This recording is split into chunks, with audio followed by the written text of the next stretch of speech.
Hey, hey, hey. Hey, guys. Welcome, everyone. How's We are it getting going? close to Christmas, and it is getting crazy, let me tell you. It always does. Why does it seem like everybody's trying to cram stuff at the last minute? Oh, because that's exactly what's happening. Because they are trying to cram stuff into that last minute. I've got so many back-to-back shows, and some of them that are happening overlapping each other, where I'm having to have, hire other people to come in to make it all happen. This is a love-hate time of year for the production world, right? Absolutely. We love all the business and we hate all the hours. All of it. I remember once upon a time, I used to celebrate Christmas. I did have a fun Christmas party. So, yeah, I did have some fun there. There you go. Yeah. But even on Christmas Eve, I'm going to be flying out to Florida and running sound at an event out there. So, oh my. Yeah, that is a full schedule. Yeah. Very, very Christmassy. Very yeah, Christmassy. Yeah, absolutely. It is Christmassy for my life right now, for sure. Well, hello. We're at it again. Another Thursday live stream. This one should be pretty cool. We're going to wrap up our conversation on monitors and monitor mixing and kind of just pick up where we left off last time. We couldn't quite cram it into two episodes, so we're tagging on a third here just to close it all out, and it should be good. Hopefully, we're giving out some good information on these here. Well, so I think really quick, I'll introduce us before we get too far. I'm Golden Preciado, audio engineer and House of Worship specialist with QSC. I'm here with Jason Fernandez, who's our live sound training specialist with QSC, and John Graves, product manager and lead developer of the TouchMix, among many other fantastic things he's done in his lifetime, like mixing for some of the biggest names ever. So we're going to be learning a bunch today and getting some good perspective on mixing monitors. So where did we leave off, Jason? I forgot. We left off last time. We just started to talk about putting effects in the monitor. So we kind of in the last two episodes kind of put together. We set up. We introduced kind of what an aux is or what a monitor is, and what a function is in a live performance. And we worked out a little bit of the kind of the theory on kind of getting aux mixes going and working with your performers. And then we talked about last week. We talked a lot about the output processing, specifically on a TouchMix. And how it is applied to the aux outputs when you're using them for monitors on stage. And we did the demo with the feedback wizard, which is an excellent tool. Not only on the auxes on the mains as well. It's just an excellent feature that we have on these mixers. And then that was pretty cool. And we kind of left it off on, okay, well now what if we want to put, or what if the performer needs or wants, some reverb in their vocal monitor or something like that. So how do we get effects in there? We're going to show you that, as well as discuss some of the best practices and some of the pitfalls that can happen when you are dealing with, putting effects in your monitors. It's not always the best idea. Right. Depends on who you talk to about that, but yeah. Yeah, exactly. And we'll talk about all that. We'll explain a little bit more about why that is. Well, first, let's learn how to add effects to the monitors, and then we can talk about pros and cons. Exactly. I think we should start actually with just really briefly showing how to get a channel to an effect. That's kind of so where we did talk about effects in one of our previous streams. We did, yes. So if you wanted to find out all about that, you could go. But we're gonna just revisit that for a second. We're gonna talk about. So we're just gonna pick a channel, and we're gonna pretend that it's a vocal channel. Sure. And the vocalist wants delay and reverb, or just delay in the mains, because that's what you want. So that's what we need. So you go to the channel and you go to the effects button, and you say, all right, great. And then you send something from one of the effects that you want. You turn that up, and now we are sending signal from that input through that effect, and the effect is returning over on the effects return channel. Right. So that's getting us effects in the house. So right. That's sort of mixing 101 here. This is what's going on. Now, when we get to the point where we have a monitor mix, and we have a couple of monitors, 2 or 3 or 4 or 5 or 6 monitor mixes, it starts to get a little more complex. And we talked a lot about how to ring out the monitors, which is a word we used last time, how to ring out the monitors, and how to make them behave themselves sonically in front with a microphone in front. And one of the things that I said last week about this was, essentially, monitors are a really bad idea, because you're putting a microphone in front of a speaker, which you're never supposed to do. Fundamentally, you're not supposed to do that. Right. But that's what monitors are, and we know that. So that's why we have all this cool processing. But to add to that thing, once you put effects, reverb, and delays, which are going to bring more reflections into that signal, now we have created we have exacerbated the problem of feedback in many cases. So you have to be careful with it. But all that being said, we'll talk about that in a minute.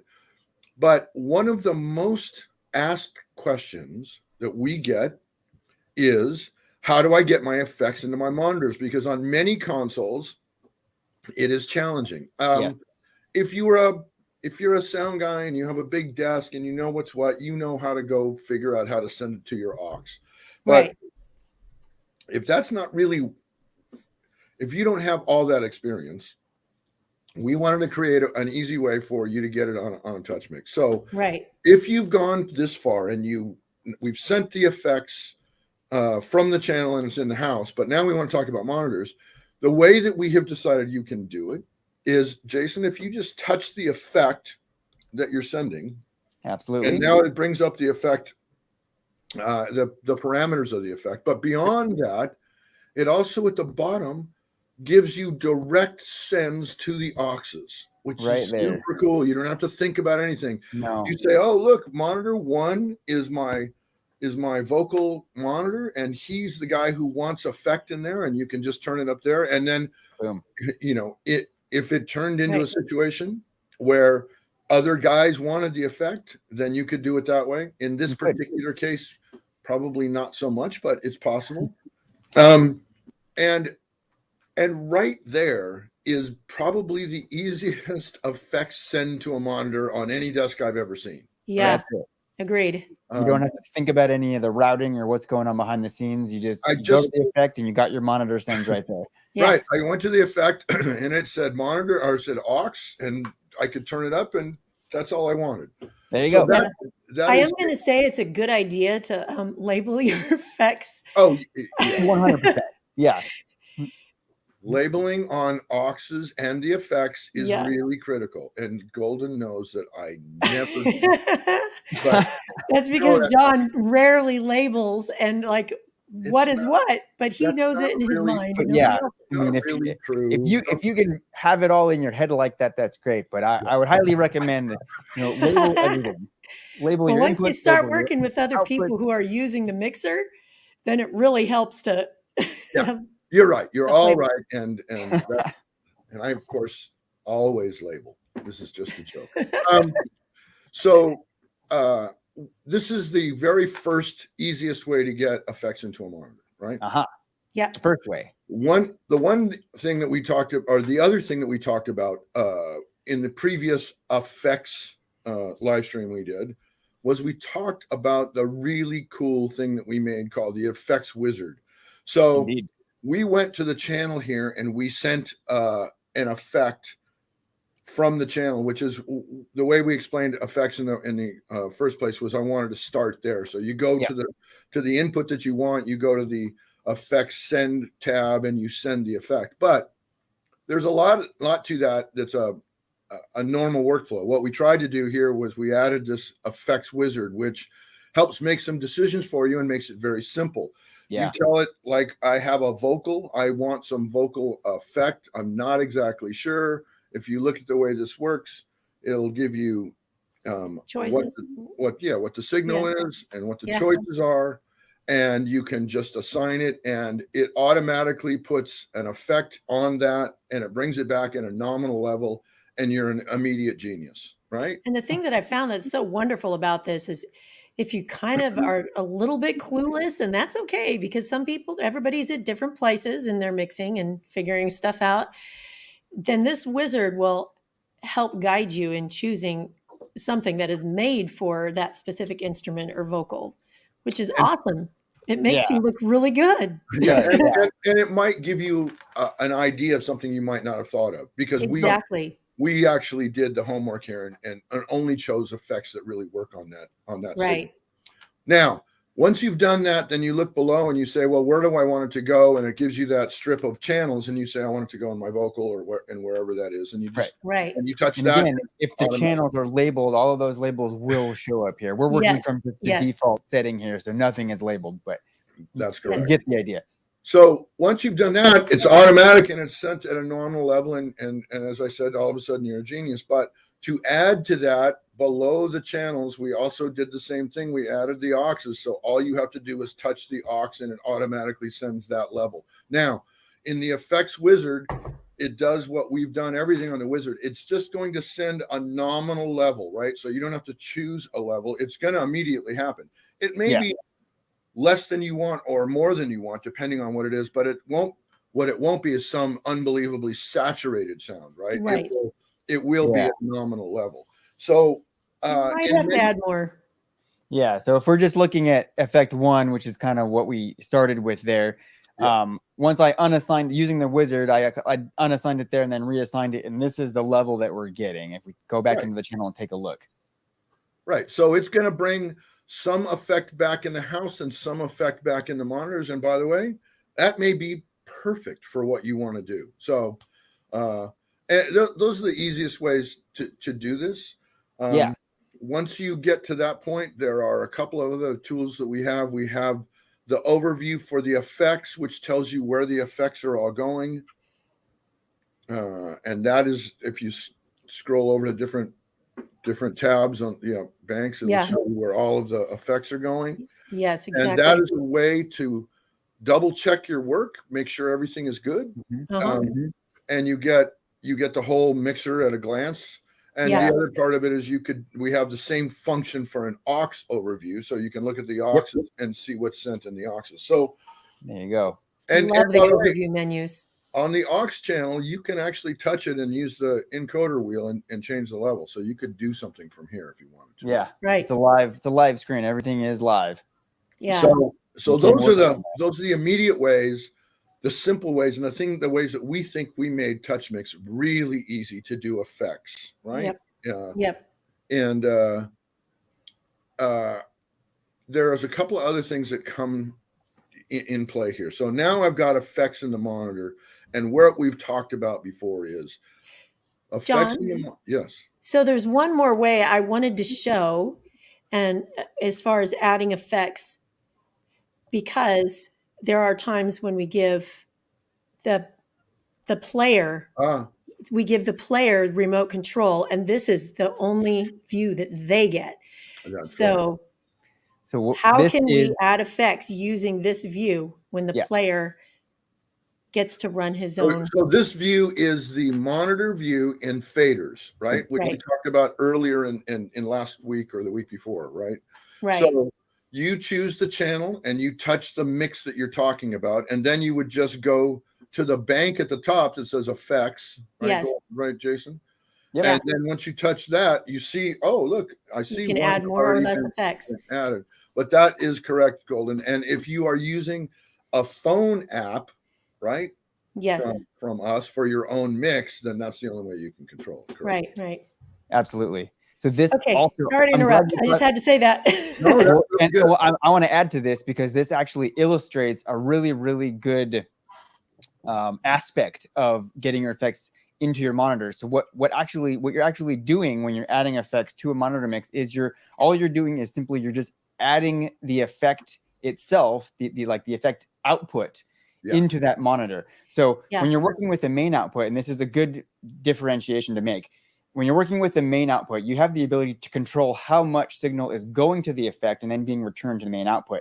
When you're dealing with an aux now, the only control you have within the aux mix is that main effect send level. Yeah. So a couple of things can happen because of this, and it's just a really, really good thing to be aware of and understand completely before you start pulling up these faders in an aux, because you might run into some things happening that are less than satisfactory.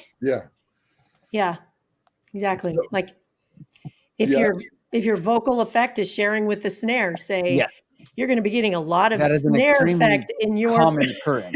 monitor. It's very common to, since we have on the TouchMix 30 here, we have 6 effects in total, and we know if we want a reverb on the vocal and the snare drum, might as well just kill both of those and send them both to the same reverb, which is going to sound great in the house because you can control the level of each channel going to it in the house. However, now the singer wants that reverb in their monitor. You bring that out the FX output, and they're getting the reverb on their vocal channel, but they're also getting all of that snare that's going into the reverb as well. Yeah, that is correct. And this is why you have 6 effects. Exactly. So you can split them out.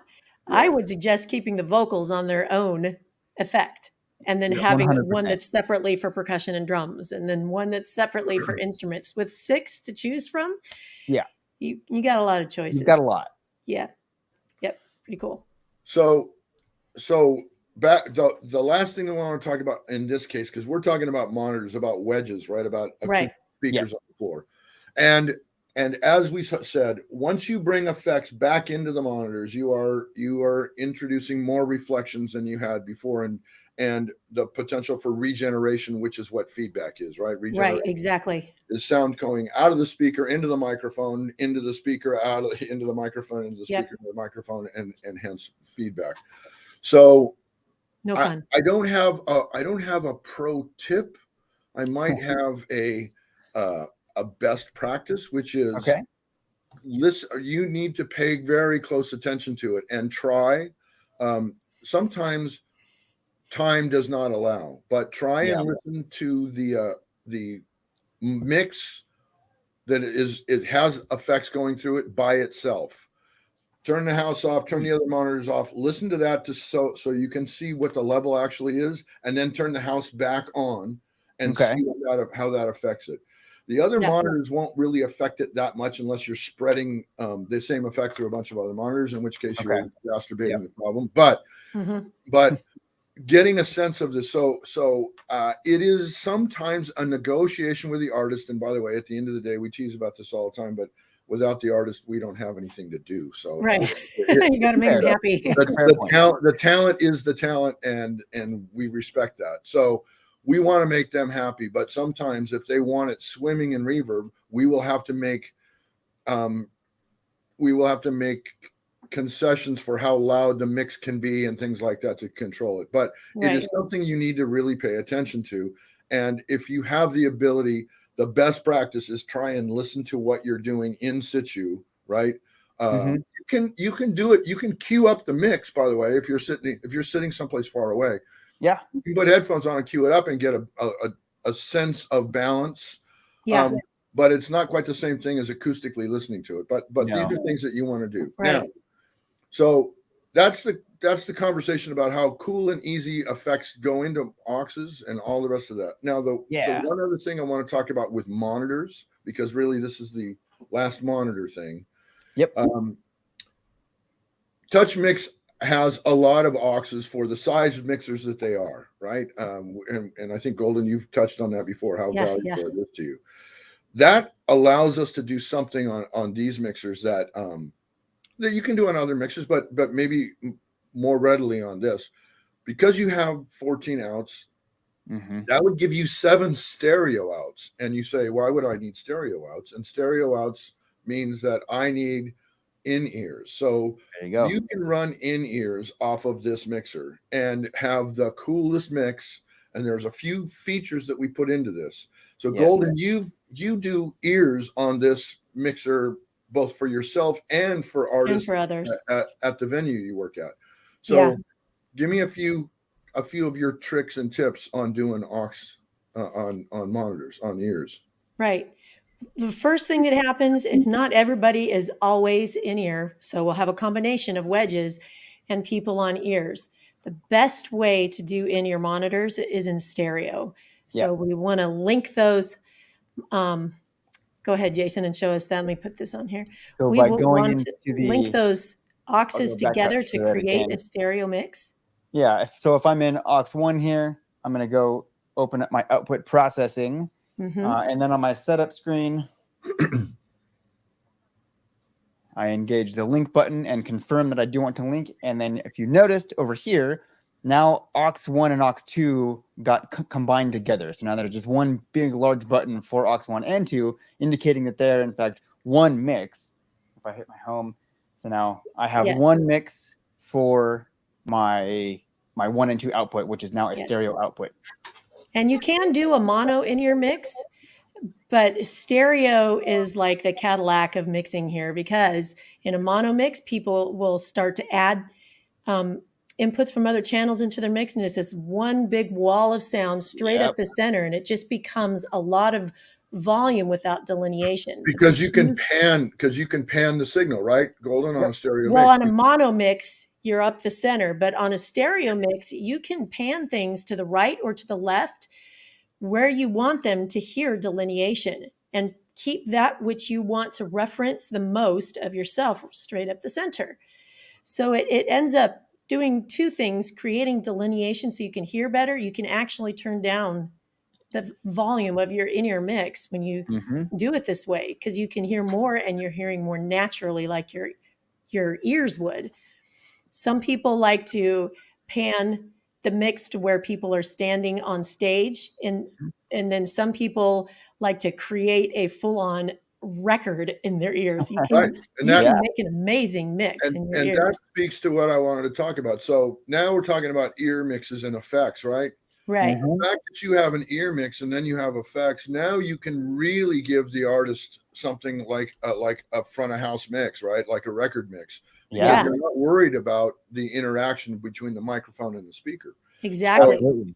So you can really control this. And then TouchMix gives you a couple of things. First of all, we talked about all this processing on the output of auxes, and that really means something on the aux or on a wedge, but it also is very helpful on in-ear mixes, because you can fine tune them. All these cool little things we give them. You don't necessarily need the feedback suppression on the ear mixes, but you do have the parametric, you have the graphic, but the parametric really comes into play on ears. Exactly. And then you have a limiter that helps keep you from blowing your ears out. Exactly. I use that on my ears. And then there is the other thing, Golden, we were talking about. So let's say you have an ear mix and you have a band, and the band wants, and you're mixing the house and monitors, so you know what's going on. Right. But you have one EQ on his acoustic guitar and his vocal for the house, and it sounds marvelous, right? But you have carved out a bunch of bottom end and done all that stuff on the acoustic guitar, and in his ears, he is screaming that it sounds thin and tinny. They want to hear something totally different than what I have set up for the house. So well, dynamics are by default shared between the input and the mix. But one way to do this and give them what they want, which is usually they don't want to hear any dynamics at all, is to mult the mix, to mult that channel and give them, you take the channel that's for yourself, for the house, then mult a channel. Let's go. I'm going to wait for, Jason is loading that up. There we are. Then we're going to mult the channel and actually make one channel be assigned, that a specific channel be assigned to the channel next door as well. Uh-oh. I'm working around my camera here, so. Yeah. There we go. For simplicity, we'll just do that. So I've multed input 1 to input to channels 1 and 3. The channel that you would like your in-ear person to use for the mix, you need to unassign that from the house, because you don't want to put that in the house or accidentally put that in the house. You could keep the fader down, but I don't trust that. Well, it's if you keep practice, if you're not going to use it in the house, to unassign it. If you keep the fader down, Golden, unless you have the effects in pre, the effects won't send. The effects won't work. So you do have to remove it. I have to say that I've had a cable drop on my mixer before. Yeah. Oh, no. And move faders. So as a practice now, I actually unassign what is not going to be in the main mix. There you go. Even with the fader down. But at the end of the day, what we're trying to say is we're able to create a complete separate processed signal for the in-ear mix. For the same input. I mean, it could be a monitor, it could be a wedge mix too, but this really comes into play way more often in an in-ear mix, right? Most of my situations have been a singer that doesn't want to hear any compression at all. Yeah. So I will create or molt a channel for them that has no dynamics on it, and it makes them happy. Yeah. And guitar players often like to add a bunch of extra low end. That's right. So I will allow them to use that molted channel for that and give them exactly what they want in low end, where when I'm mixing for a band, you don't want, let's say, acoustic guitars just swimming in low end, because then they start to overlap with what the bass player is doing.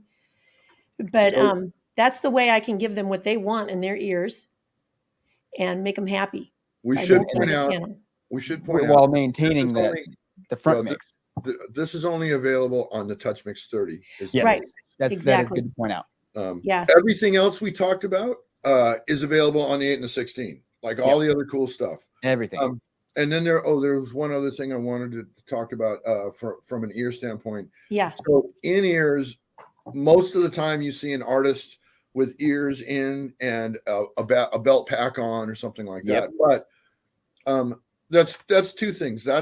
That's an important thing to do depending on if you're moving around. And the other thing is it's expensive if that's the case. But what we added in TouchMix was the ability to use wired ears, meaning if you're a keyboard player or a drummer who's not getting up and walking around, we have the ability to service that send on the back of a TouchMix, right? Yes, we do.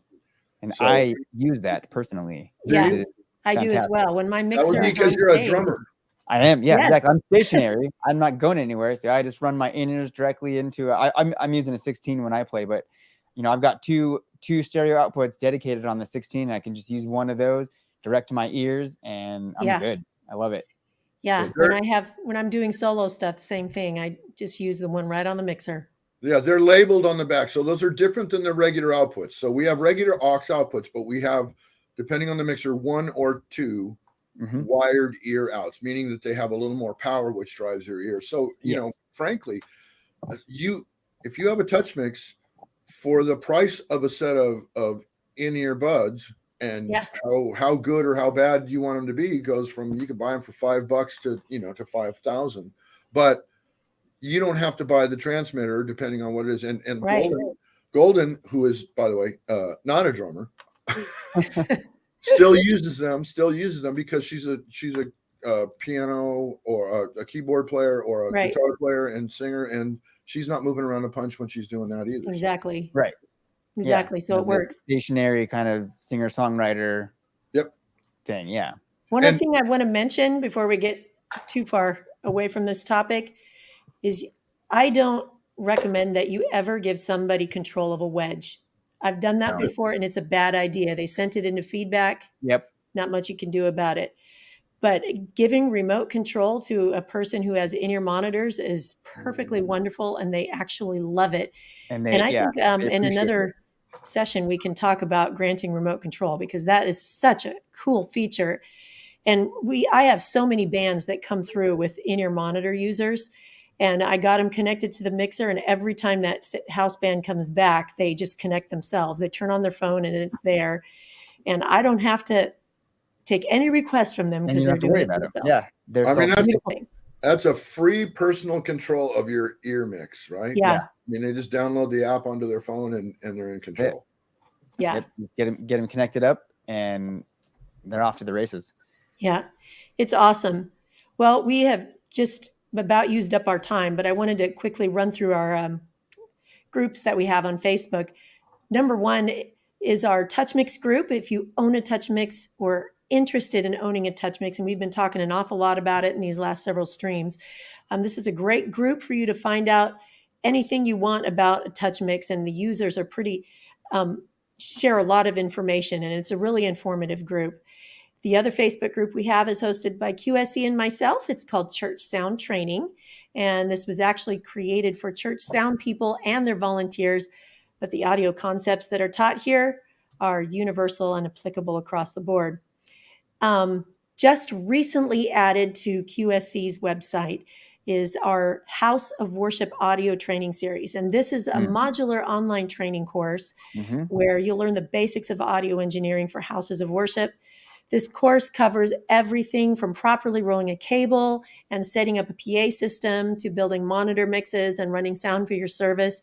The cool thing, it's absolutely free and it's AVIXA accredited. So you can earn 4 continuing AVIXA credits if you need those.